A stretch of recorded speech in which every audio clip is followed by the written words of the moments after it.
It was a Friday night, one of those quiet evenings when the world feels like it's holding its breath. She was sitting across from me at the dinner table, the soft clink of cutlery against plates filling the air. Nothing out of the ordinary except for the fact that something was terribly wrong. I didn't know what it was at the time, but I felt it deep in my gut. The air between us felt off, thin like the last thread of a bond that had already been tested too many times. She laughed at something on her phone, a laugh that didn't quite reach her eyes. She didn't notice me watching her. I noticed everything, the way her fingers lingered a little too long on the screen, the way she glanced up quickly as if hoping I hadn't seen something I wasn't meant to. My heart started to race, but I pushed it down, told myself I was just overthinking it. She was always on her phone, busy with work, or so she said. But that night, the silence in the room grew too loud. Something in me snapped. I didn't confront her. I didn't shout. I didn't even ask why. I just left. The next morning, I filed for divorce. Quietly. No drama, no accusations. I moved to a new city and started over.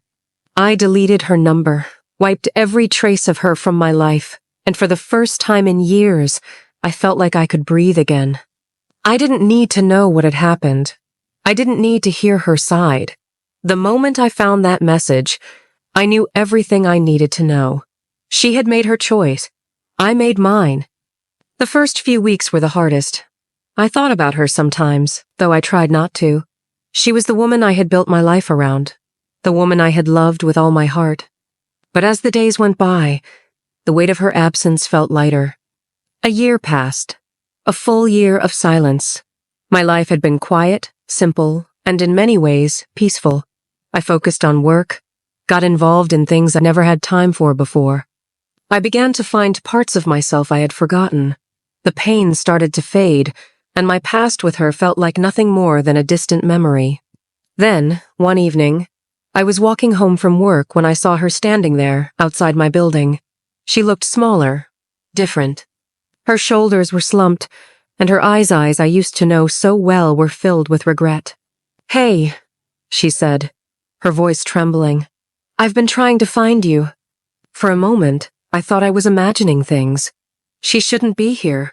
I had moved on, or at least I thought I had. But there she was, standing on the sidewalk like she was waiting for something that wasn't going to come. I didn't say anything at first. I just stared at her, trying to understand what was happening. Why was she here? After everything? "I need to talk," she whispered, almost apologetically. "Please." I wanted to turn around and walk away. I wanted to keep moving, to forget her, to keep her in the past where she belonged. But something inside me, the part of me that still cared, that still wondered if maybe, just maybe, we could have worked made me stop. We went to a small cafe down the street. The kind of place I used to take her to when we were still in love, when things were simpler. But this time, it felt different. It felt foreign. She looked lost, like a woman who had lived with regret for too long. "I've made a mistake," she started, her voice barely above a whisper. I thought I could have everything, that I could have it all, but I was wrong. I know that now. I didn't say anything. I just waited. Let her talk. Let her feel the weight of what she had done, the reality of the words she was saying. "I thought I could handle both worlds," she continued, "but I couldn't. And now, I've lost everything. I've lost you." She looked at me, her eyes filled with tears. I could see it, the regret, the sorrow. But I also saw something else, something that I had never expected. Fear. She was afraid of losing me, afraid that she had burned every bridge beyond repair. "I know I don't deserve your forgiveness," she said, wiping her eyes, "but I need you to know. I miss you. I miss us." For a moment, I almost believed her. Almost.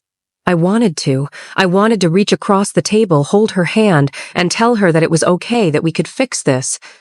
But I didn't. Because I knew. I knew the truth. "Why now?" I asked, my voice steady. "Why are you here? After all this time?" She hesitated, her fingers gripping the edge of her coffee cup. "Because my new life, it didn't work. It wasn't what I thought it would be, and I realized too late what I had with you. I thought I could find someone else, that I could find happiness somewhere else, but I was wrong. I stared at her, listening to her words. The words I had waited to hear for so long. The words I had thought would make everything better, but they didn't. They couldn't. You made your choice, I said quietly, and so did I. She flinched. I know, she whispered. I know. But that was the problem. She knew, but she didn't understand. She didn't understand that there was no going back.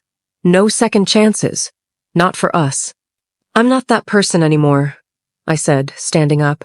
I'm not the guy who would let you walk back into my life after everything. Not after the lies. Not after the betrayal.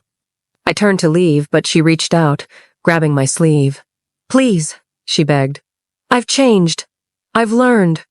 I looked at her one last time, at the woman I once loved, now standing in front of me, broken. But she wasn't the person I remembered. Not anymore. Take care of yourself, I said, my voice calm. But I'm not your backup plan.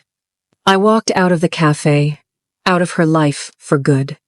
She hadn't come back because she loved me. She came back because she lost what she thought she had with someone else. And that was the truth I had to accept. She had made her choice a long time ago. Now, I had to make mine. As I walked away, I felt a strange sense of peace. A year had passed, and the weight I had carried for so long finally lifted. It wasn't anger that drove me now, it was clarity.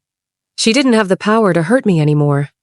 I left that day not because I hated her, but because I had learned to love myself again.